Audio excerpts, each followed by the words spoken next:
Oui, ça va bien. Tu me reçois? Oui, oui, bien sûr. Super. Donc, le temps que les autres nous rejoignent, on va continuer. Et voilà.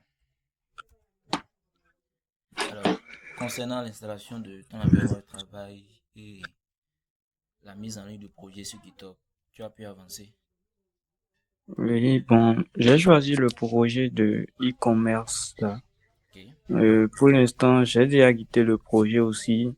ok, Et actuellement, mais je travaille dessus, sur la partie client. ok. La partie client, c'est-à-dire, tu es en train de Ah, faire des interfaces pour ça, c'est ça? voilà. Bon, j'ai pas eu le temps, sinon j'aurais déjà terminé, mais ces derniers 3 jours-là, j'étais pas mal occupé aussi, donc j'ai pas pu. Je vois. Bon, tu aurais bien pu peut-être te concentrer d'abord sur la partie API. Parce que l'interface, tu peux le faire après. Nous, on va seulement se concentrer sur la partie API le long de la Ok, formation. Tu vois. d'accord. Voilà, Oui, donc. Et après, c'est que quand chacun a son API, il peut soit améliorer après ou soit interfacer si ça l'intéresse, quoi. d'accord. Voilà. Bon, en attendant que les autres nous rejoignent, on va continuer sur la formation. Ok. Du coup, tu peux me rappeler un peu ce que tu avais pu garder de la séance passée.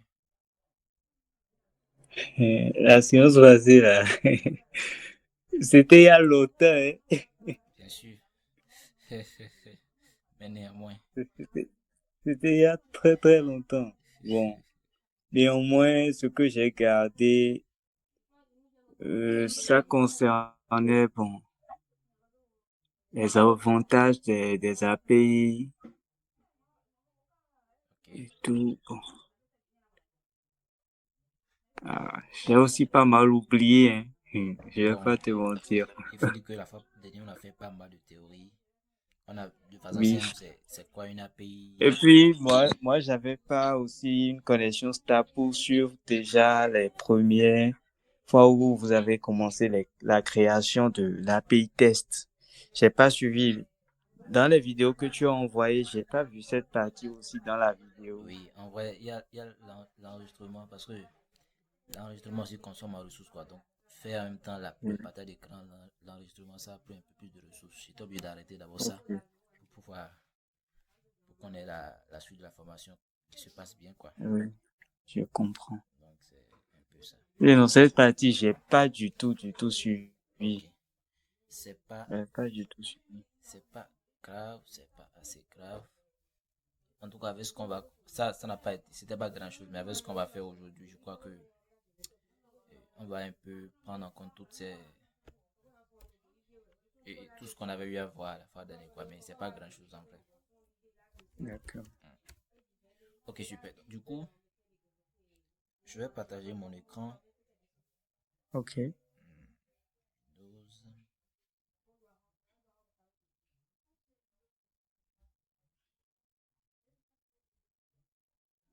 Parfait.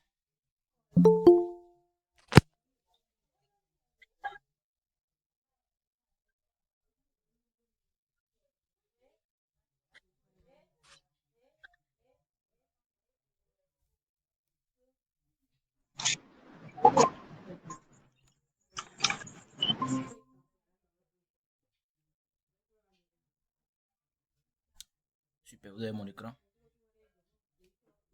Oui, c'est bon. Ok, ça marche. Alors, aujourd'hui, c'est la deuxième séance de la formation.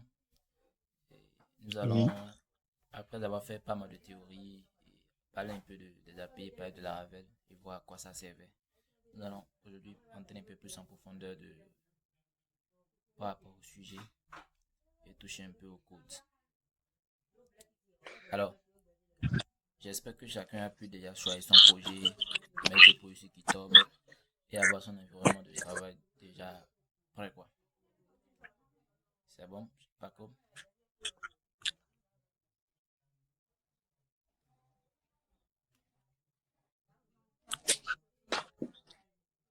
Paco est avec nous. Oui, oui, je suis là. Ok. Dis-moi. par rapport à ton environnement de travail, tout est bon, le projet est déjà bon et c'est déjà sur Git. Non, non, pas vraiment. J'ai pas encore configuré. Donc ça veut dire que tu n'as pas encore créé le projet, hein. Non, non. Ok, tu pourras nous suivre avec ça. Oui, D'accord. On te fait confiance alors. Mais il sera bien que oui. on puisse tout de moins avoir tous nos projets sur Git au minimum. Et voilà quoi, ça va nous permettre au moins de pratiquer un peu plus ce qu'on fera. Ok, D'accord, d'accord. parfait. D'accord. Donc aujourd'hui, nous allons parler de, comme on peut le voir, nous allons parler de modèles, de contrôleurs et de middleware. Bon, c'est des grandes thématiques qu'on va aborder aujourd'hui le long de la formation.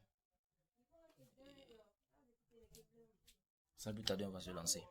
Le plan ou les objectifs qui sont visés aujourd'hui, c'est de parler de modèles de migration. Ensuite, nous allons parler de route et de callback. Et la notion de route qu'on a déjà commencé à aborder la fois dernière, n'est-ce pas? Ensuite, nous allons parler de Mhm. contrôleur et enfin de middleware. Et toutes ces notions-là seront interférées par des pratiques qu'on va faire en même temps. Ce qui va nous permettre de vraiment comprendre de quoi il s'agit, de quoi il s'agit. Alors, la dernière fois, pour faire rappel, on a eu à parler de la notion de Laravel, de la notion d'API, et voir un peu à quoi Laravel pourrait nous permettre de créer au fait des API. Et on a compris que les API, en effet, c'est un ensemble de concepts qui a été mis en place qui permet de partager des informations, soit entre nous, dans une entreprise, ou de partager des informations à l'extérieur. Je ne sais pas si on a eu l'occasion de donner des exemples, mais il y a par exemple Facebook qui met à disposition des API. Il y a Twitter qui met à disposition des API. Il y a aujourd'hui Google également qui met à disposition des API qui nous permettent aujourd'hui de mieux utiliser leurs services, de personnaliser l'utilisation de leurs services. En exemple, je ne sais pas si vous connaissez Google Analytics. Google Analytics, c'est un outil que Google a développé qui a déjà son interface qui permet, une fois connecté à un site, de voir un peu le trafic qui se passe sur le site, combien de personnes visitent le site, d'où ces visites-là proviennent, est-ce que c'est de Côte d'Ivoire, est-ce que c'est du Bénin, est-ce que c'est de la France, et ainsi de suite. Et pas mal d'informations liées au trafic sur notre site. Maintenant, il peut arriver que nous décidons que l'interface que Google nous offre n'est pas assez adéquate pour nous. Mais on veut quand même des informations et personnaliser le affichage à notre manière pour un but précis. Alors, Google a pensé déjà à un truc du genre, à la possibilité que les utilisateurs veuillent avoir accès à certaines informations. Alors, pour pouvoir partager ces informations, ils ont mis en place des API, des endpoints qui nous permettent de recevoir ces informations-là et à notre tour de pouvoir faire l'interface qui nous intéresse. Donc, voilà par exemple un exemple d'importance ou un exemple d'utilité qu'on peut avoir pour les API. Aujourd'hui, on va aller en pratique parce que nous, on est censé à la fin de cette formation pouvoir concevoir des API avec Laravel par exemple. Du coup, on va aller dans la pratique. Et sans plus tarder, nous allons parler donc des modèles et des migrations. Modèles et migrations. Alors, je ne sais pas si vous avez eu l'occasion d'entendre parler de modèles et de migration. Si oui, une personne pour me donner sa compréhension de la notion de modèle.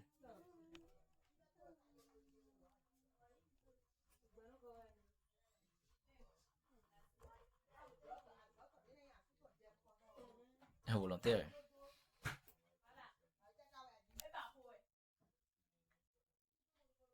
Ah, il n'y a pas de volontaire. Ok. Euh, Oui.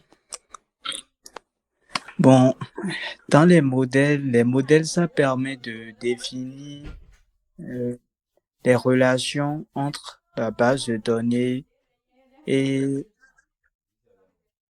en utilisant l'ORM. Les migrations, Donc, c'est on va en d'abord parler. partie, D'accord, oui. Continue, oui. L'immigration. les migrations, c'est l'étape à créer. Bon, Ok, c'est déjà important. Je ne sais pas si par comment quelque chose a dit par rapport.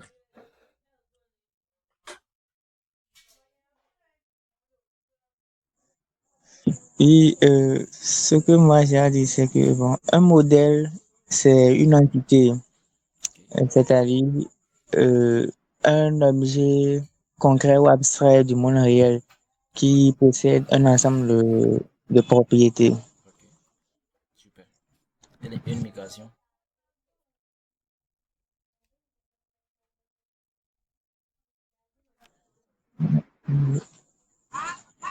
Une migration, bon, je dirais que c'est également, ça permet de définir également un modèle. Voilà, Ok, super. le schéma, voilà le schéma de la base de données, c'est tout. Parfait. Merci. Je crois que, entre autres, l'idée est déjà là. L'idée de ce que ces deux éléments sont déjà là. Et il faut comprendre que c'est les idées qu'on donne. Parce que, qu'on veut ou non, on a vraiment une idée de la chose qui nous permet de mieux comprendre. Alors, voilà ce que moi j'ai pu retenir. Et un modèle, c'est une représentation abstraite d'une entité du monde réel. Bon, un peu comme la définition qu'a donnée Paco. Entre autres, c'est un élément de Eloquent.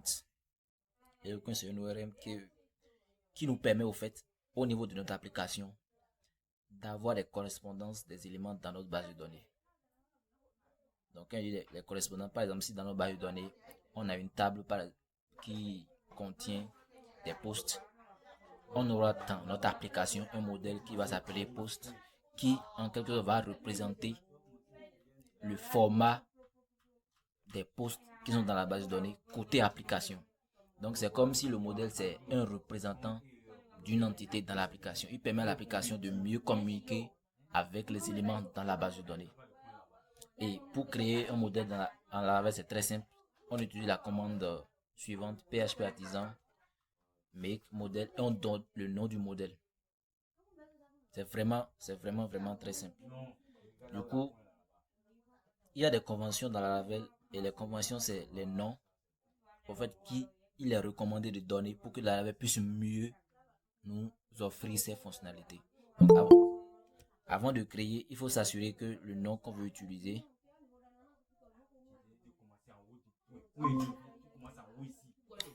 Alors, donc pour créer le modèle, il est bien de donner un nom qui est, je dirais, au singulier, qui ne porte pas S pour la plupart du temps, et peut-être en anglais. Là, ça permet automatiquement à la de mieux interagir avec ce modèle-là et de nous donner au fait toutes les fonctionnalités liées à l'utilisation des modèles. Du coup, on va passer rapidement à la pratique et créer un modèle dans notre application.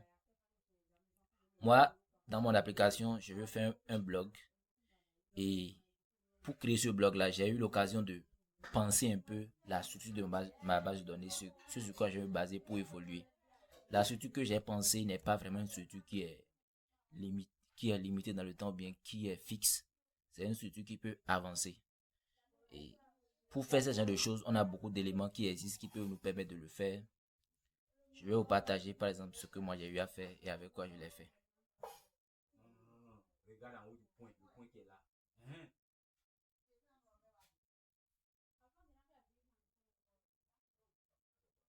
Je vais vous partager mon écran.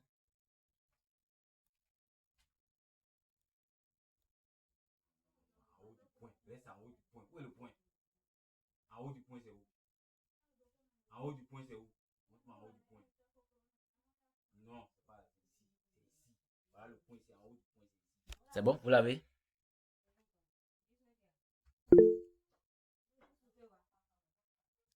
Vous avez mon écran?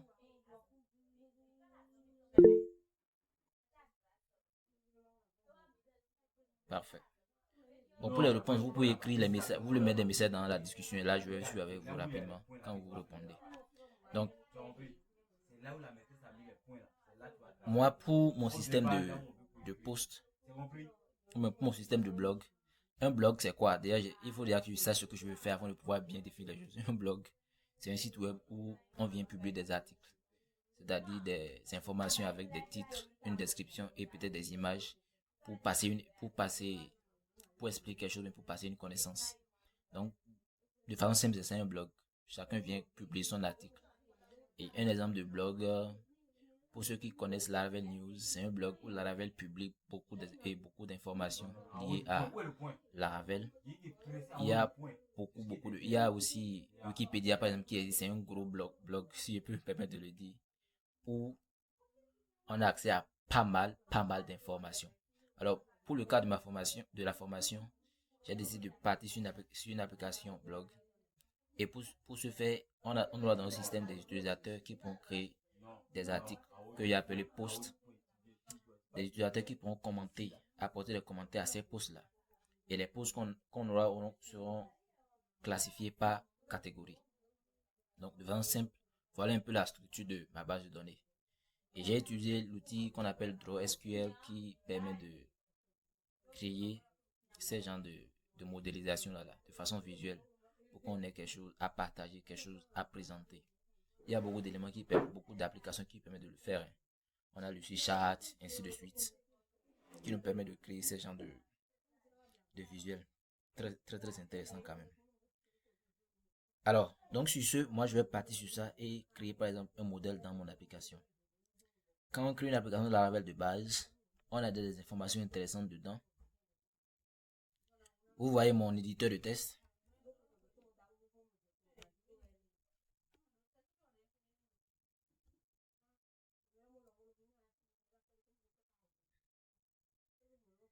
Tout le monde a accès à mon éditeur. Parfait.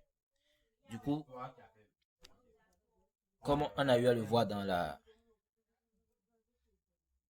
notre PDF, pour créer un modèle, il suffit d'utiliser la commande php artisan make modèle post et on crée le modèle par exemple.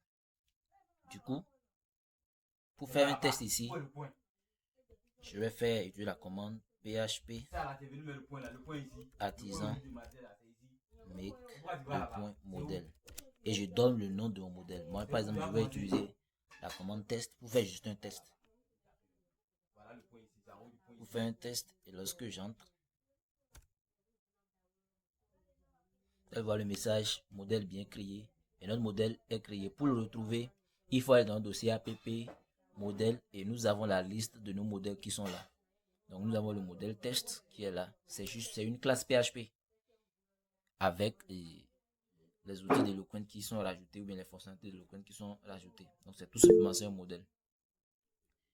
Et le modèle, ce que ça peut nous permettre de faire, c'est déjà définir, comme on a dit, représenter une entité qui se trouve dans la base de données, représenter une table qui se trouve dans la base de données. Donc, pour ce faire, on peut définir les attributs de notre modèle, par exemple, dans une propriété qui est protégée. Il nous permet de définir des attributs, donc fileable. Donc, cette propriété fileable nous permet de définir les propriétés qui sont dans nos bases de données et qu'on sera susceptible de renseigner. Par exemple, si notre modèle test, par exemple, notre table dans la base de données a une colonne qui s'appelle test 1, on pourra créer ici une colonne qui s'appelle test 1 que nous allons utiliser, ainsi de suite. S'il y a une colonne test 2, on pourra mettre ici une colonne test 2 qui va nous permettre de représenter la colonne test 2 qui se trouve dans la base de données.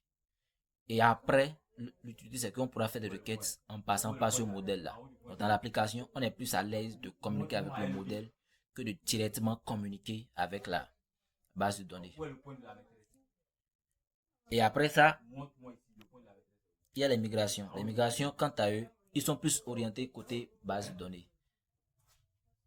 Au moment où les modèles sont plus orientés côté application, représentent la base de données côté application, les migrations nous permettent au fait de communiquer avec la base de données la structure qu'il faut. Il nous permet de changer la base de données en ajoutant soit un élément, en modifiant un élément ou en supprimant un élément. Et quand je parle d'élément, ça peut être une table, une colonne ou beaucoup d'autres choses. Mais le plus courant, c'est une table ou une colonne. Et pour créer une migration, c'est très simple. On utilise la commande artisan php artisan make migration ou migration et on précise donc le nom de la migration, create post table par exemple. Et dans notre cas ici, si on veut faire le test, il nous suffit de faire php artisan make, deux points, on met create. C'est l'immigration qu'on veut créer. Donc on met migration, create,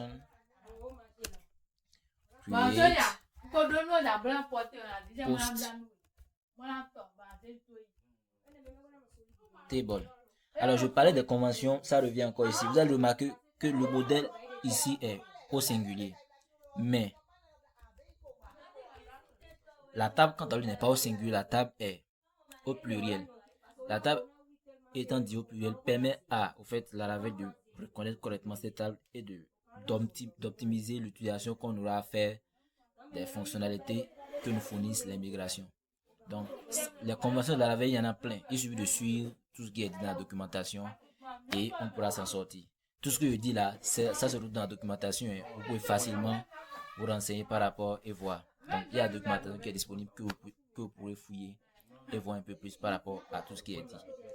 Donc, une fois que j'exécute cette commande-là, si tout est bien écrit, ça me crée la migration. Et pour retrouver la migration, c'est très simple.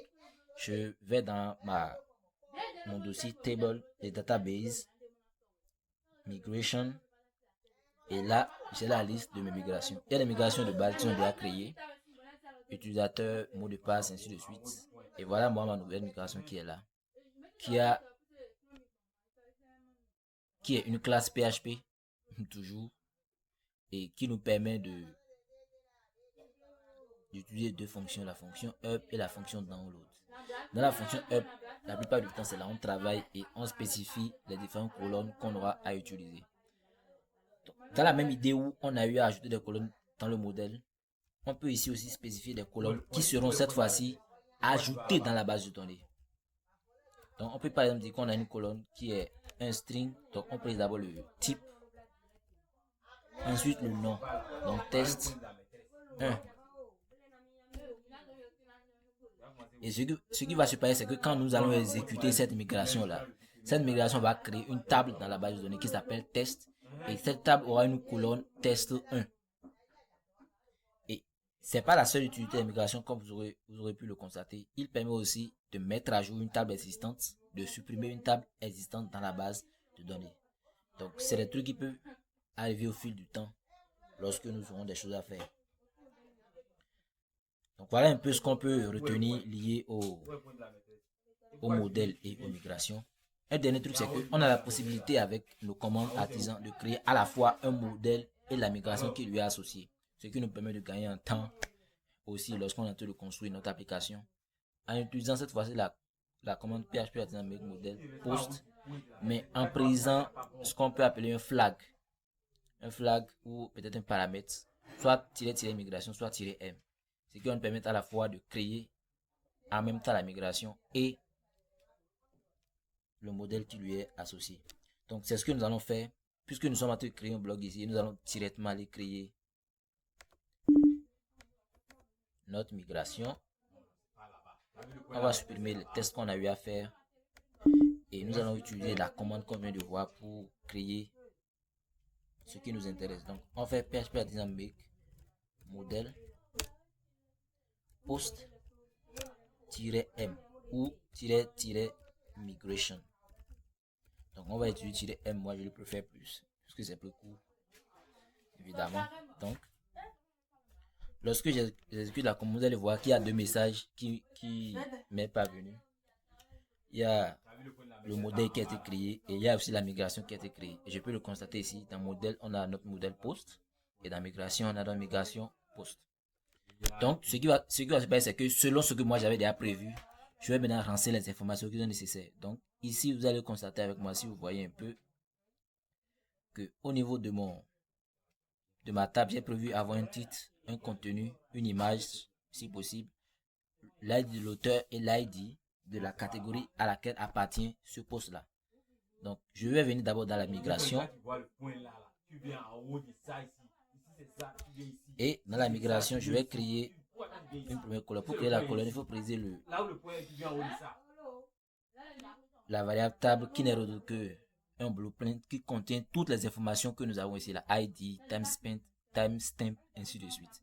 Donc moi, j'ai une première colonne qui est title et qui sera un string, une chaîne de caractères. Donc je mets string title. J'ai ensuite une autre colonne qui est content.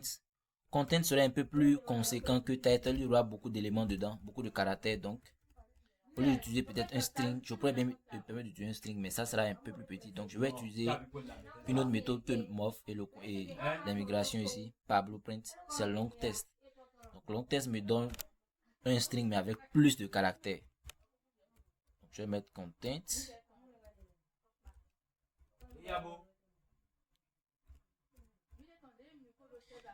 Ensuite, il y a une image. Donc, ce qui va se passer, c'est que l'image sera sauvegardée sur le serveur où l'application sera déployée. Mais nous allons stocker au niveau de la base de données le chemin relatif vers notre image. Donc, je crois qu'un string est déjà largement suffisant pour stocker le chemin. Donc, la erreur string. Je mets ici image. Maintenant, on peut avoir une image comme on peut ne pas avoir une image. Donc, ça veut dire que cette colonne est nullable. Elle peut être nulle. Il y a une fonction qui nous permet qu'on peut chaîner directement sur notre résultat ici, qui nous permet de dire à la base de données que cette colonne que je veux utiliser, la colonne là est nullable. Donc, c'est cette méthode là. Donc, quand tu veux que dans ta table, une colonne soit nullable, c'est-à-dire peut recevoir une valeur ou non, on peut utiliser cette méthode là que nous offre et les migrations pour le mettre. Après, on a une autre colonne qui est author ID. Alors, ce qui est intéressant à ce niveau, c'est que l'auteur, c'est l'ID de l'utilisateur qui a créé au fait le post. Alors, on a la table déjà qui nous permet de stocker les utilisateurs. Pour donc avoir cette information, il faut créer une clé qui est une référence vers l'ID de l'auteur au fait. Donc l'ID de l'utilisateur. Et on appelle ça souvent des clés étrangères. Pour créer une clé étrangère en français et en anglais foreign key. Donc pour créer donc cette clé étrangère là, on utilise, il y a plusieurs méthodes. Il y a plusieurs méthodes. Celle que moi j'aime plus, c'est d'utiliser un foreign ID. Un foreign ID. On précise le nom. On peut appeler ça si on veut user underscore ID si on veut. Ou author underscore ID. J'espère que j'écris bien. Ensuite, c'est le nom de la colonne. Il faut maintenant préciser la table vers laquelle on va aller chercher l'ID. La table qui est concernée. La table ici, constraint. Normalement, dans les conventions, il est bon de mettre le nom de la table underscore ID. Donc, user comme ça, ID. Mais si on veut, on peut se permettre de mettre author ID. Mais il faut toujours donc, dans ce cas, préciser la table vers laquelle on veut faire référence. Et en ce temps-là, lors de l'exécution de la migration, la web peut facilement reconnaître de quoi il s'agit. Il y a d'autres méthodes qu'on peut rajouter pour permettre à ce que les suppressions et les modifications puissent très très bien se passer. Il y a par exemple la méthode cascade on delete et pour la suppression et cascade on update.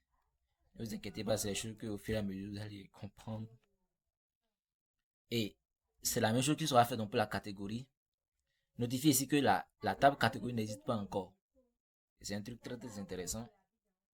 On va devoir la créer pour pouvoir avoir donc accès à l'information qu'on veut. Donc catégorie ID. Cette fois-ci, il lui fait référence à la table. Il va faire référence à la table catégorie qui n'existe pas encore. Catégorise qui n'existe pas encore. Donc, on va devoir créer la table. Et ce qui est encore intéressant, c'est que pour faire référence à une table, il faut que la table soit avant toi. Sinon, tu ne peux pas faire référence à la table concernée. Ici, on peut faire facilement référence à la table user parce qu'il est en haut de poste. Mais si la table qu'on veut faire référence à catégorie par exemple n'existe pas, si on l'a créée, il va venir après. On va devoir donc la déplacer, faire une gymnastique pour la déplacer pour qu'elle vienne avant poste pour que la migration puisse marcher. Sinon, sans quoi, la migration va générer une erreur. Il faut faire très attention à cela. Donc, voilà un peu comment se passe la création d'une migration et comment on met le contenu dedans. Donc, quand on va vouloir maintenant que cette donnée soit dans la base de données, il suffit d'exécuter la commande php artisan migrate. Et toutes ces informations seront donc ajoutées dans notre base de données qui est au préalable déjà créée ou non. Donc, voilà un peu ce qu'on peut retenir par rapport au modèle et par rapport aux migrations. Notre modèle, il faut noter que tout ce qu'on a mis là-bas sera représenté ici. C'est un truc que je vous laisse à chacun le soin de pouvoir le faire. Parce qu'on a déjà vu l'exemple avec le modèle test. Ensuite, on va continuer avec la seconde partie qui est les routes et les callbacks. Alors, c'est quoi une route? On avait déjà commencé à parler de ça dans la séance passée. Et nos routes sont définies ici dans le fichier, dans le dossier route et plus précisément dans le dossier API. La route permet tout simplement d'avoir accès, de dire en fait à l'utilisateur où est-ce que tu dois passer pour avoir accès à une information, pour avoir accès à une logique. Avec les informations que j'ai eu à trouver, une route définit une URL tout simplement. Et une URL où on spécifie la méthode qui permet à l'utilisateur d'accéder à une fonctionnalité de l'application. Et on a déjà pu constater que Laravel nous donne la possibilité de pouvoir bien définir nos routes et de bien les gérer. Pour définir une route, c'est très simple. Je vais zoomer pour que vous puissiez voir un peu. Il faut préciser l'URL ou le chemin. Après, il y a le callback, qui est la logique au fait qui va s'exécuter lorsque quelqu'un utilise la route. Et enfin, il y a le nom de la route. Le nom qui permet de mieux exploiter les routes, de mieux faire appel aux routes et qui rend unique une route dans notre système ici. Une autre manière de définir la route qui est plus intéressante, c'est au lieu d'utiliser un callback, une fonction en tant que callback, on va se permettre d'utiliser donc une méthode qu'on a eu à définir dans un contrôleur. On va parler des contrôleurs dans la suite. Et cela est plus intéressant parce qu'il nous permet de mieux organiser notre code et de mieux entrer dans ce qu'on appelle le système, le design model view controller, le MVC, au modèle MVC. Et ça nous permet aussi de ne pas avoir trop d'informations, mais trop de code dans notre fichier API.php.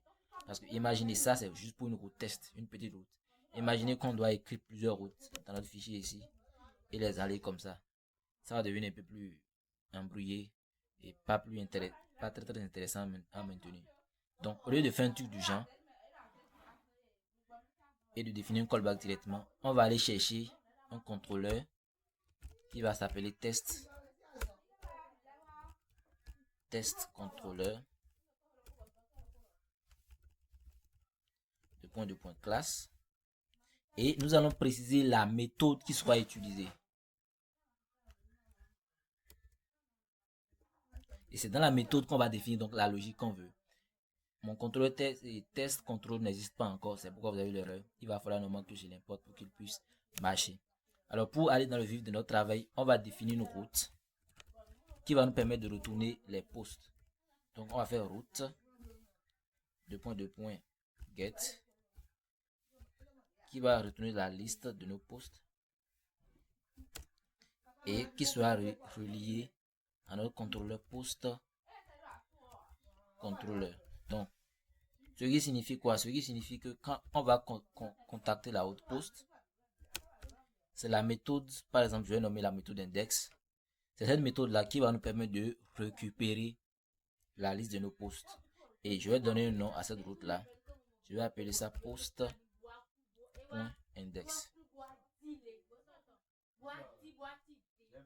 Donc voilà un peu ce qu'on peut dire par rapport à route. C'est très simple. Cette partie c'est le callback. C'est lui qui nous permet en fait de définir quelle action mener, quel retour on fait à l'utilisateur lorsqu'il nous contacte. C'est ça en fait un callback tout simplement. Et donc, est-ce qu'on aura bien défini le callback? Le callback, c'est l'action qui est menée lorsqu'on contacte une route de notre application.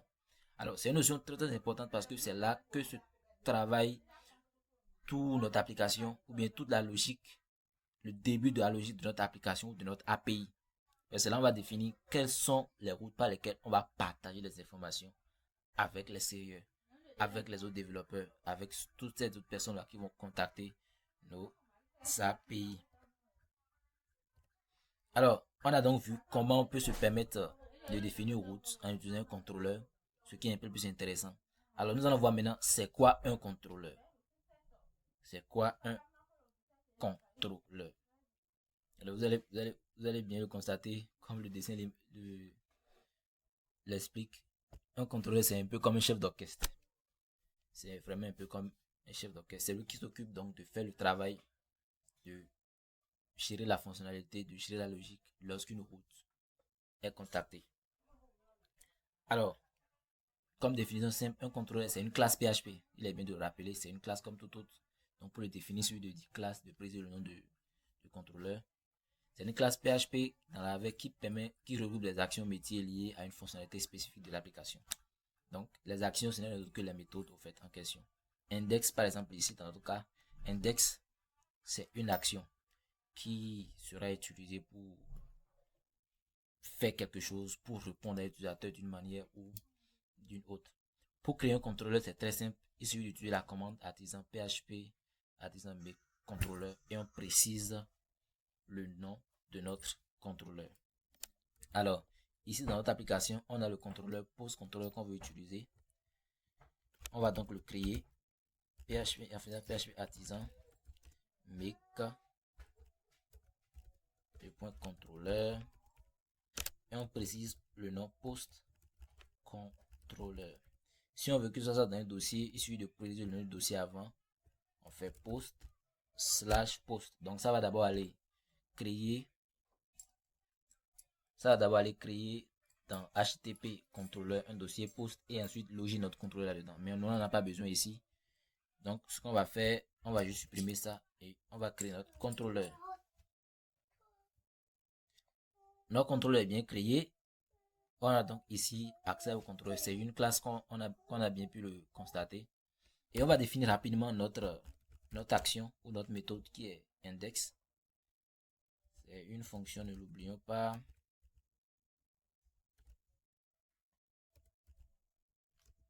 Qu'on appelle index.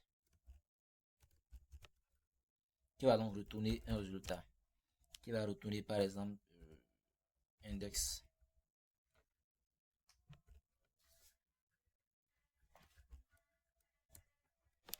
Qui va retourner index. Arrivé ici, c'est toujours au rouge parce qu'on n'a pas importé. Normalement ici, il faut spécifier la route qui mène vers notre contrôleur. Maintenant, il y a une extension de VS Code qui est très intéressante qui nous permet d'importer des éléments qui manquent. Donc avec ça, ça me permet d'aller directement chercher le namespace. À travers le namespace, le contrôleur qui est concerné. Et nous pouvons voir ici qu'il n'y a plus d'erreur. Et quand je viens ici, je clique. Ça me redirige directement vers ma méthode ou mon action. Donc, pour résumer, qu'est-ce qui se passe? Lorsque je viens dans mon application et que je contacte la route post, il dit directement voici, c'est le contrôleur post contrôleur qui doit être appelé et dans le contrôleur post contrôleur, c'est la méthode index qui doit agir. Et ensuite, on va dans notre méthode et on retourne index tout simplement. On peut peut-être essayer de tester ça. Notre serveur est bien ouvert. Nous allons aller donc dans notre navigateur, taper localhost. Je crois ici on est ouvert. Localhost API. On va mettre ici post. Et vous allez bien voir que test est renvoyé.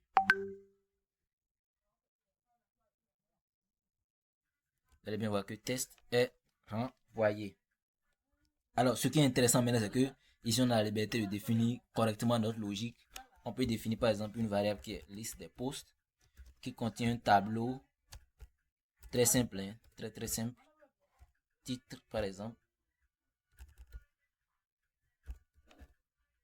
On met titre, on met quelque chose banal.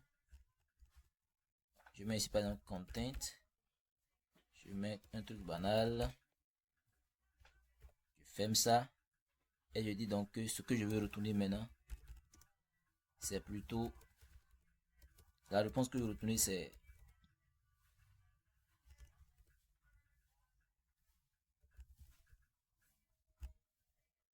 un JSON sous forme... Je veux un truc sous forme JSON qui contient la liste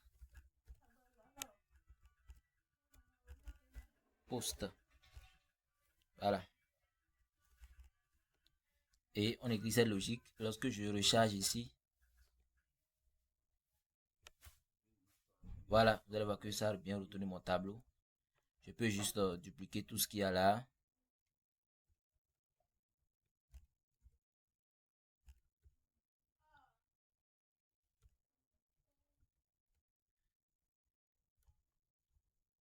Et voilà, j'ai pas mal d'éléments. Voilà un peu comment je peux, à la place de, à partir de ma route, créer un contrôleur et définir dans le contrôleur une méthode. La méthode maintenant va se charger de retourner l'information qui est nécessaire. De façon simple, voici un peu comment ça fonctionne. Ce que nous allons faire donc du coup, c'est que nous allons vraiment mettre en place, notre migration, ajouter le modèle, mettre quelques éléments dans la base de données et ressortir donc ces informations-là. Alors, notre migration est déjà prête. Ce qu'il faut faire, je vais aller dans le modèle et mettre les informations qu'il faut. Donc, je vais chercher le modèle post.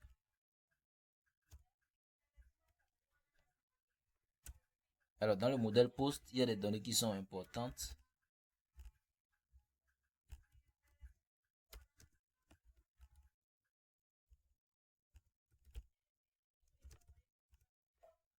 Des données qui sont importantes.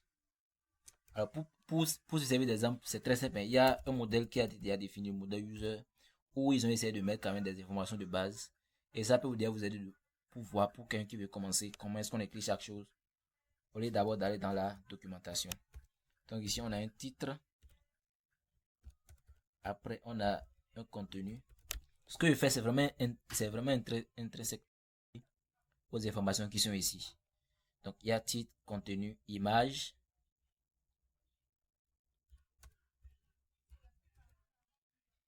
On a l'image. Ensuite,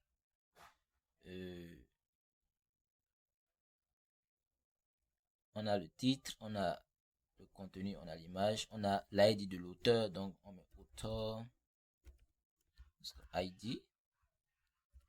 Ensuite, on a catégorie underscore ID pour signifier la catégorie. Super, je crois qu'on est bon. Alors, avant de lancer la migration, il faut s'assurer que nous sommes connectés à une base de données. Du coup, ici, on va dans le fichier env. Le fichier env, c'est un fichier d'environnement qui nous permet de spécifier des informations liées à l'environnement où notre application tourne. Donc ici, nous sommes en local. Voici les informations qui sont dans notre environnement ici. Et plus précisément, ces informations qui nous intéressent, c'est DB, les informations DB, c'est-à-dire liées à la base de données. D'abord, il faut spécifier le type de la base de données qui est une base de données MySQL ici pour le travail. On peut utiliser plusieurs autres. On peut utiliser MySQL, on peut utiliser PGSQL, on peut utiliser SQLite, on peut même parfois utiliser Mongo avec un peu plus de configuration. Ici, on va partir sur MySQL, on précise le host, on est en local, le port, on est toujours en local, le nom de la base de données et les informations d'utilisateurs qui vont nous permettre d'accéder à cette base de données là.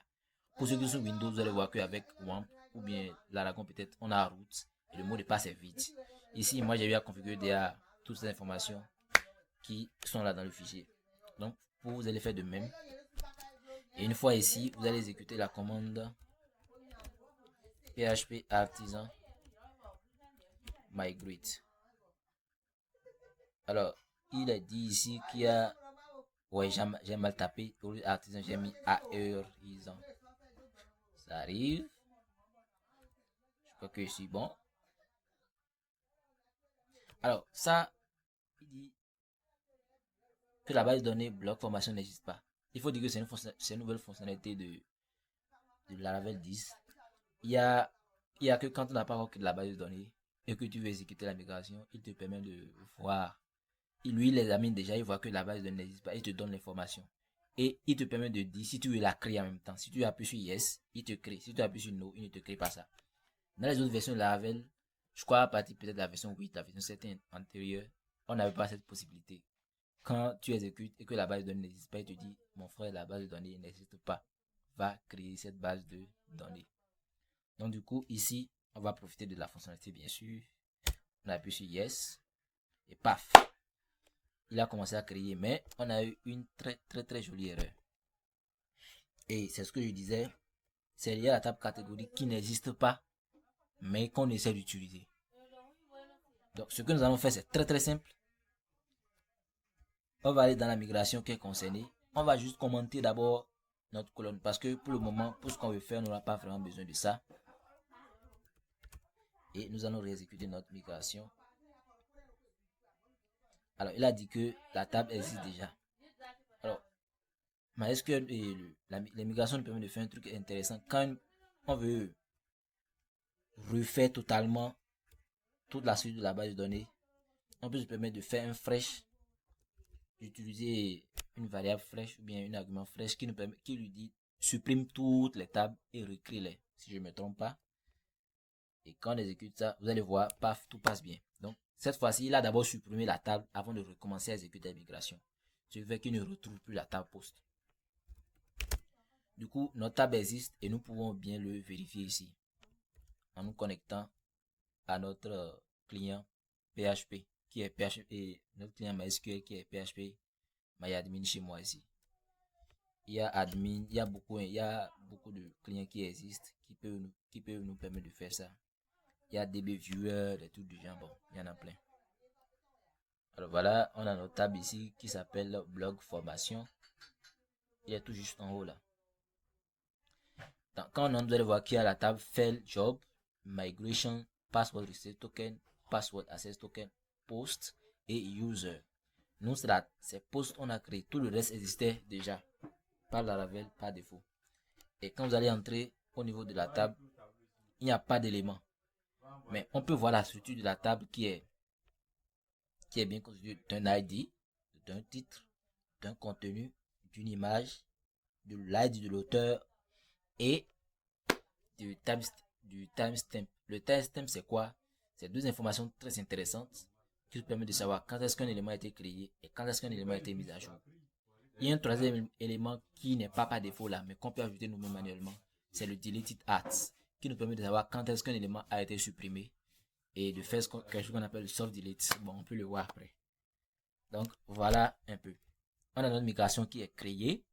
Ce qu'on va essayer de faire, c'est de rajouter, par exemple, des éléments dans notre table. C'est de rajouter des éléments dans notre table. Donc, en un premier temps, il nous faut un utilisateur parce qu'on s'est permis de mettre ici au for ID. Donc, il nous faut forcément un utilisateur sans quoi on aura un problème à ce niveau. Et après, on va faire rapidement la migration. Alors, pour ce faire, on va utiliser quelque chose qu'on appelle les seeds. Les seeds nous permettent de rapidement renseigner une masse de données dans une base de données sans beaucoup se gêner. Donc, ce que je vais faire, je vais créer un seed PHP artisan make 2 points. Et au passage, pour toutes les commandes que j'utilise, Laravel, en tapant PHP artisan, vous avez accès à la liste de la plupart des commandes qui sont disponibles et ce qu'elles font. Donc, à défaut d'aller dans la documentation, vous pouvez directement partir sur cette commande à PHP artisan et voir la liste des trucs disponibles. Donc, PHP artisan. Moi, je vais faire un seed, donc je fais make seed. Mais quoi, c'est seeder. Je vais voir make seeder. Je vais appeler ça post seed par exemple. Parfait, mon seed a été créé. Pour retrouver vos seeds, il vous suffit d'aller dans le dossier database seeder et vous avez votre seed qui est là. Donc ici on va faire un truc vraiment assez rapide, post. On va créer une variable post qui va contenir un peu comme ce qu'on avait fait là-bas dans notre contrôleur. Je vais prendre ceci, ça va me servir pour aller plus vite. Voilà. Je mets cette information là.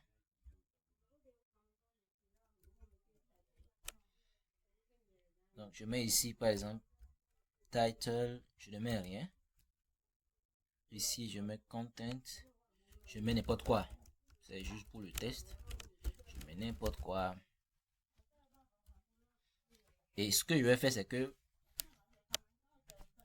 Je peux même appeler ça post tout simplement. J'aurais besoin peut-être d'un seul élément.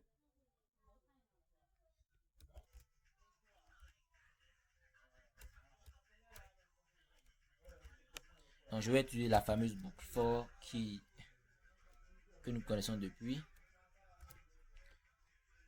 Donc nous allons créer 10 posts. Donc pour y allant de 0 à 10, nous allons créer. Donc ça, sachez que c'est l'une des possibilités, mais l'une des fonctionnalités de Eloquent liées au modèle. Il y a une méthode create qui existe, qui nous permet de créer des éléments directement dans la base de données, passant par le modèle. Donc je fais post. Alors ici, il me demande d'importer mon modèle. Je fais import. Et là, je vais spécifier les différents éléments. Et quand je parle des différents éléments, c'est vraiment très simple. C'est tous les éléments qui ont été déjà définis au niveau de mon modèle. C'est-à-dire ces éléments-là. Ici, puisque la catégorie est d'abord mise, on va la ranger. Et on vient là. C'est ces différentes informations que nous allons renseigner. Donc la méthode create prend en paramètre un tableau qui contient chaque colonne et la valeur qu'on veut les attribuer. Donc ici, je mets par exemple post. Je mets post.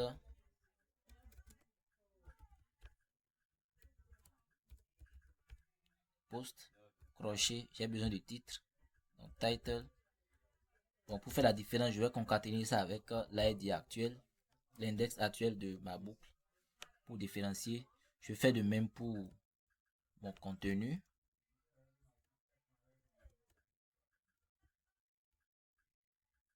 Je fais content. Et là, je fais ça. L'image, j'ai dit que l'image est nullable. Donc, on peut mettre peut-être un caractère vide dedans. Ça ne gêne pas. Maintenant, au niveau de l'aide de l'auteur, là, c'est là qui est un peu, c'est là, c'est un peu délicat. Il nous faut un utilisateur dans la base de données.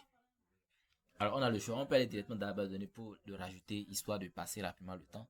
Ou on peut rapidement l'ajouter ici, dans notre migration, ou bien dans notre site, pour vite aller. Donc, ce que nous allons faire, on va aller dans la table user et voir les éléments dont nous avons besoin. On a besoin d'un name, d'un email, d'un email verification ads, du password, et paf, on a un utilisateur. Donc ce que nous allons faire dans notre site, on va se permettre de créer rapidement un utilisateur. Donc, on fait user create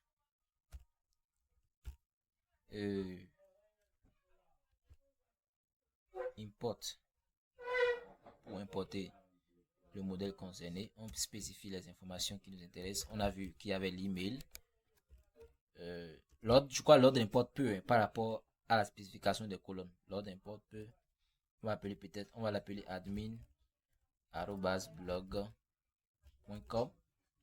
C'est juste du n'importe quoi. Au niveau du name, on met admin tout court. On aura besoin du mot de passe. Alors, pour le mot de passe, il est bien d'archer le mot de passe et de ne pas le mettre en clair dans la base de données pour des questions de sécurité. Je crois que c'est la moindre des choses. Donc, on utilise la fonction bcrypt la plupart du temps. Bcrypt. Et on lui passe notre truc. On va mettre un truc assez banal. 1, 2, 3, 4, 5, 6. Ce qui sera automatiquement haché. Après ça, est-ce qu'on a des informations importantes? On a déjà l'email, on a le mot de passe. Cette information elle est nullable, comme vous aurez pu le constater. Ça veut dire qu'on peut le renseigner ou non. Je crois qu'avec ça, ça devrait pouvoir aller. Nous allons essayer d'exécuter notre site pour voir ce que ça va nous répondre. PHP artisan make 2 points.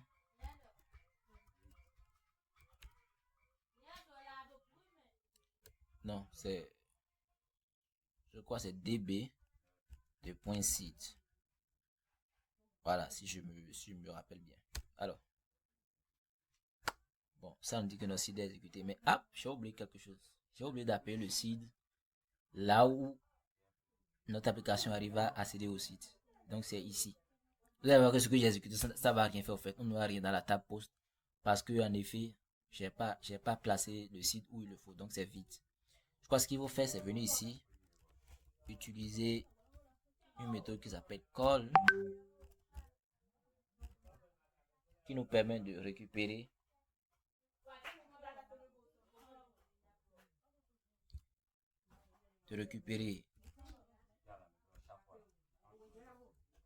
le site.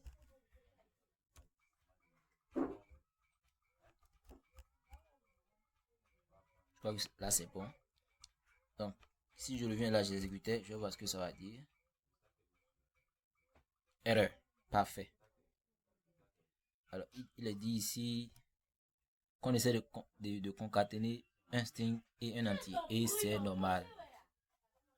C'est normal. Ici on essaie de concaténer un string et un entier. Alors ce que je vais peut-être faire, c'est essayer ça.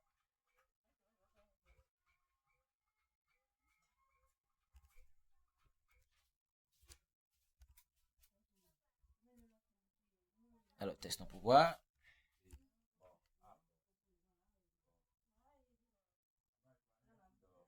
Ok. Du coup, voilà.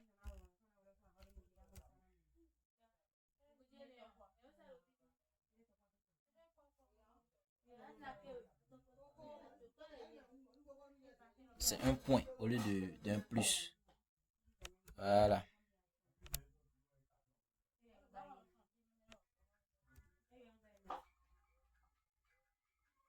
Parfait. Donc je vois que là ça devait pouvoir aller. Notre site est bien exécuté. Si je recharge ici, voilà, on a environ 10, hein?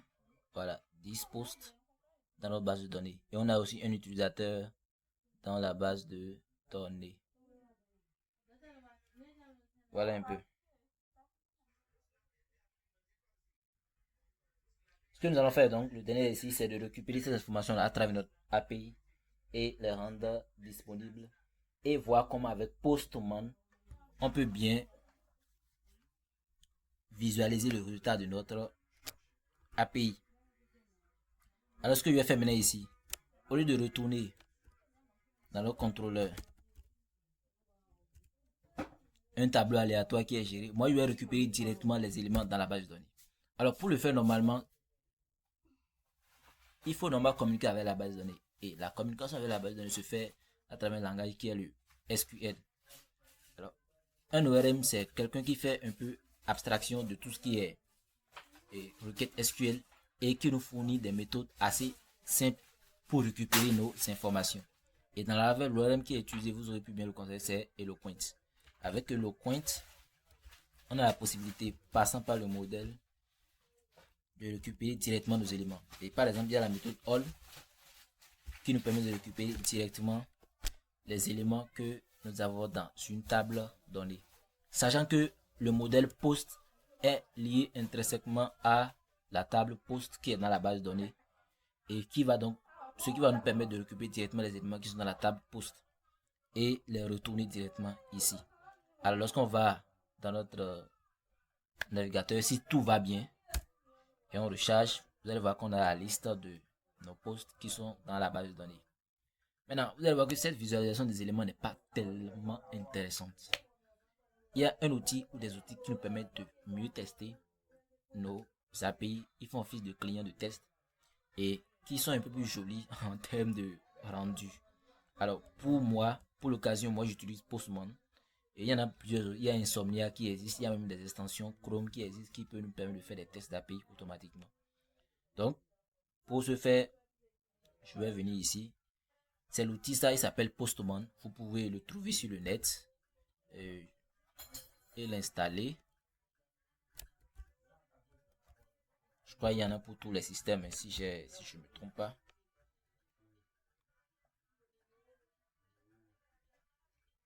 Que vous soyez sur Linux,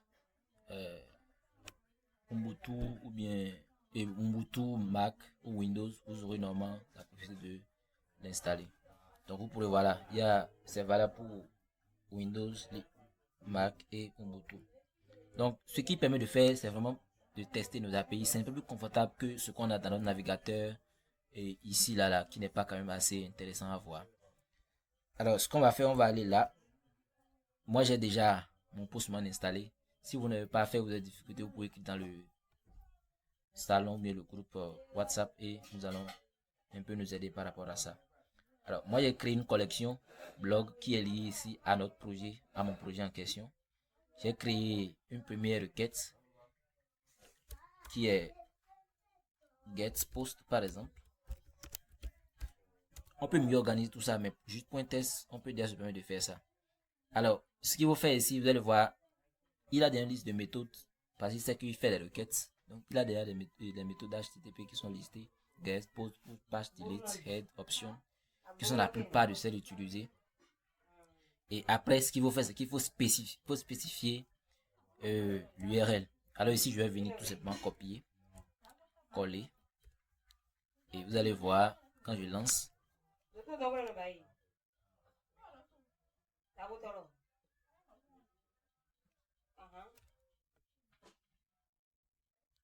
ça nous a sorti le résultat en bas ici. Vous allez voir ici, on a la liste de nos posts et c'est un peu plus intéressant. On voit qu'on a une liste d'éléments. Chaque élément est bien représenté par un objet. Donc là, on a le titre, le contenu, l'image, l'auteur, ainsi de suite. Et donc ça, c'est une API assez viable qu'une autre application peut utiliser pour afficher ces informations. Et si vous observez bien, vous allez voir que ce qui est affiché là, ce qu'on a là comme logique, ça ressemble un peu à ce que nous avons vu au début, tout début de la formation sur JSON Placeholder, un site de test d'API. Vous voyez, ça ressemble un peu à ça. Lorsque je vais copier ceci, je vais coller là. Je vais lancer. Vous allez voir que c'est pratiquement la même chose, mais juste que c'est les informations qui diffèrent. Chez moi, je n'ai pas de content, mais je n'ai pas de body. Voilà un peu et comment on peut organiser les contrôleurs, les routes, associer les deux et pouvoir bien fournir nos API. Alors, le temps d'aujourd'hui est imparti. On a encore quelques éléments à aborder. Nous allons continuer la séance prochaine. J'espère que chacun a pu garder quelque chose. Je vais laisser 10 minutes pour des questions pour qu'on puisse clôturer cette séance-là. Merci. Je vois Jerry qui a levé la main. Oui, Jerry. Ok, bonsoir. Bonsoir. Bon, moi, j'ai quelques questions par rapport à les routes. Ok, d'accord. Moi, j'aimerais savoir, c'est parce qu'on est en train de faire des API qu'on fait les routes dans API.php. Ok. Je veux savoir la différence entre ceux qui utilisent web.php pour le backend des vues et tout. Ok, super. Alors, on va rapidement revenir au niveau du projet. Là, c'est bon. Tu as accès à mon VS Code. Oui. Super. Donc, comme on a pu le voir la fois dernière,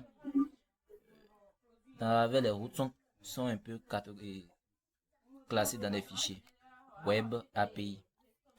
La principale différence entre les deux, c'est que quand tu veux créer avec Laravel une application complète avec des interfaces, il est bien de loger l'ensemble de tes routes dans le dossier et dans le fichier web.php. Donc c'est vraiment orienté création des routes. Et vous allez voir que l'exemple qui est donné ici même retourne une vue. Donc quand je fais une application, lorsque je viens par exemple ici sur mon application et je viens au niveau de la route de base, vous allez voir que vous avez une vue. Donc tout ce qu'il y a comme interface c'est bien de gérer leur route au niveau du fichier web. Mais quand mon objectif d'utilisation de Laravel c'est de créer des API, donc à un objectif purement back-end, Laravel a prévu que les routes qui sont spécifiées et liées à ça soient classées dans le fichier api.php. Et ce qui se passe, c'est que pour un peu faire la différence, l'ensemble de ces routes-là sont précédées d'un préfixe qui a API. Ok. Donc, c'est un peu la différence des deux. On peut aussi enlever ce préfixe ou le changer à volonté. Mais Laravel a prévu ça pour un peu différencier les deux et pour aussi mieux organiser au fait notre projet. Parce qu'il y a des projets où à la fois on crée des vues avec, mais on crée aussi des API avec la même application de Laravel. Donc après, quand on revient dans notre code, on peut mieux se retrouver avec cette organisation. C'est ce que je peux te dire par rapport. Ok. Bon, sinon, moi, par exemple, j'ai fait un blog. J'ai dit à la vue, quoi. Oui. La vue, blog. Oui. Et puis, j'ai créé les posts et tout, mais j'ai pas fait d'API, en fait. J'ai fait le backend, mais sans API. Ouais.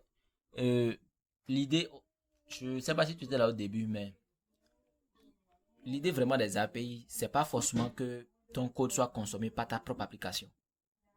Ok. Tu vois. Ok. Donc, par exemple, si quelqu'un veut faire une application mobile, ou bien si vous avez l'objectif de faire une application mobile, tu es d'accord avec moi que vous n'allez pas coder l'application mobile directement dans Laravel, à moins que vous voulez juste faire un truc responsive. Si c'est une application vraiment Oui, je mobile, suis d'accord. voilà. Donc, le partage des informations, des mêmes informations qui doivent être, par exemple, dans toi, ton blog, qui est déjà là, en même temps sur Oui. l'application mobile, il peut facilement passer par les API. Tu vois, donc tu développes Ok, les API ok, qui ok. retournent les mêmes données et que ton application mobile consomme avec la même base de données. Ok, je vois. Donc, si je comprends bien là, il est mieux de faire des API. Euh, Là, il- tu peux. Oui, oui. Ok, Bon, merci. ça dépend vraiment de ton projet, tu vois. Par exemple, il y a un blog qui a été nouvellement créé qui est Lara Nudge. Ça a été vraiment créé full en Laravel. Maintenant, tu peux d'abord créer toi ton application tout simple parce que toi tu as un objectif seulement web. Après, Oui. quand l'idée te vient maintenant, quand peut-être tu élargis un peu tes objectifs et que tu juges que tu dois partager certaines informations, ces mêmes informations, avec d'autres clients, tu vois, ou que tu veux changer de Je technologie, vois. tu peux décider de créer les API directement dans la Laravel avec la même application, sans souci, quoi. Ok, ok, ok. Donc, c'est ce que je peux t'apporter comme réponse. C'est bon. Merci. Merci. Autre question?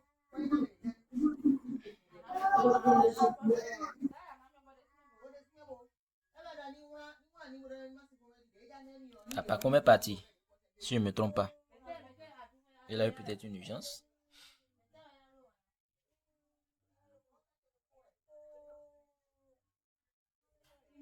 Autre question?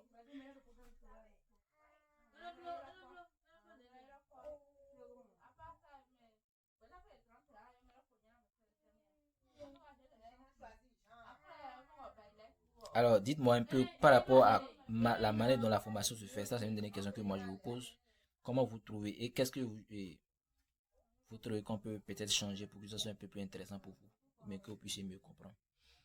Est-ce que l'évolution, le rythme est bon? Est-ce que vous arrivez à suivre un petit peu, ainsi de suite? Dites-moi. Bon, moi, je trouve que c'est pas mal la manière dont vous faites les choses. Ok. Euh, Déjà, ça aurait été mieux qu'on avance ensemble, mais avec le temps, moi, je pense pas que ce soit vraiment possible. Donc, euh, tu fais vraiment de ton mieux, hein. Super, super. Merci, bon. On essaye de comprendre ce que tu fais aussi. Ok. Et je sais pas, est-ce que au moins vous arrivez à comprendre certaines choses dedans? Oui, bien sûr, bien sûr. Bon, Par exemple, comme moi, moi, je savais pas qu'on pouvait utiliser les books, par exemple, pour les sites. Parce que moi, d'habitude, depuis que j'ai compris comment marchaient les sites, les seeders, j'ai pas cherché à faire des boucles avec. Bon. Mais aujourd'hui, par exemple, je sais que bon, je peux boucler avec. C'est déjà quelque chose. Super. ok, bon, comme moi, je fais déjà un peu de Laravel, j'arrive à voir dans ce que tu fais. Ok. Ok, super. Et concernant la création d'API, on s'en sort un peu. Est-ce que vous pensez, parce que bon, si l'objectif, il faut que je vous le dise, c'est pas forcément que vous allez au même rythme que moi, tant au cours de la formation. Mais au cours au fait, de la semaine jusqu'à la séance prochaine, si vous pouvez rattraper le rythme, et tout le reste de l'animation va se faire dans notre salon WhatsApp pour ceux qui n'arrivent pas à rattraper et autres, quoi. Vous voyez, donc, si au cours de la semaine vous arrivez à faire, parce qu'on est disponible, on peut communiquer. Et s'il y a urgence dans une soirée, on peut même faire un call pour permettre à tous ceux qui n'ont pas pu suivre de rattraper sur leur projet. Donc, vraiment, l'idée c'est là. Ici, on fait un peu comme c'est une présentation ensemble, un code live ensemble. Et ça permet à chacun d'avoir une idée de la chose, une idée vraiment rapide et bref de la chose. Et à la maison maintenant, chacun se lance sur son projet, fait la pratique. Quand il a de problèmes, il fait un retour dans le groupe. Et ensemble, on l'aide à avancer. Et là, je crois que comme ça, chacun comprend parce que chacun met la main à la pâte, quoi. En partant de ce qu'on a eu à faire dans la séance. C'est vraiment l'idée, ça. Vous voyez. Donc, c'est un peu ça. Donc, pour aider le truc à être un peu plus intéressant, ça sera que chacun puisse, après, selon ce qu'il fait, faire son retour dans le groupe. Faire peut-être montrer une capture de ce qu'il a fait, des trucs du genre. Et voilà quoi, ça devient un peu plus intéressant aussi. Donc, pas comme tu, tu as dû peut-être nous laisser. Il y a eu un souci, je suppose. Oui, c'était ma connexion. Ok, tu nous as. Je n'ai pas remarqué quand est-ce que tu nous as lâché, mais si mon enregistrement a marché, je vais envoyer l'enregistrement sur LinkedIn, le partage aussi dans le groupe. Vous pouvez aller sur LinkedIn le voir et ainsi de suite quoi. Ok, d'accord. Bon, c'était au niveau de l'action index là pour pouvoir récupérer la liste des posts Ok, pour le test avec Postman. ok, avec Postman, tu étais juste là. Oui, j'étais là. Ok, c'est intéressant. Bon, on a juste fait un test avec Postman. C'est passé et on a eu quand même la liste de nos posts. Et voilà quoi. D'ac- Si tu n'as pas Postman, tu peux l'installer. Et si tu as des difficultés, tu parles dans le salon. Tu en parles dans le salon. Et avec les amis, ceux qui l'ont déjà fait, on pourra t'aider à le faire quoi. D'accord. J'ai déjà Postman installé. Donc, Parfait. Parfait. Parfait. Et tu as déjà ton application installée, tout va bien. bon, ce C'est déjà n'est sur pas. GitHub aussi. Non, non, pas encore. Pas sur GitHub. Et Jerry.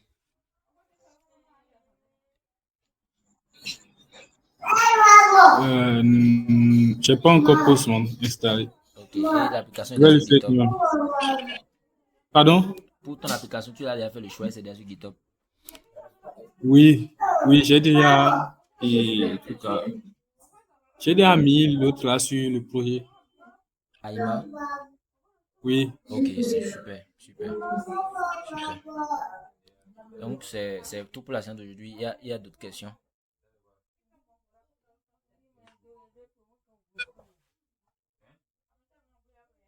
Ok, s'il n'y a pas d'autres questions, je vais dire bonne soirée à tous et bon début de semaine par anticipation à tout le monde. Merci. Carré à toi aussi. Merci bien, merci bien. Merci, pareil. On continue dans le groupe WhatsApp. Ah ouais. Merci. Merci.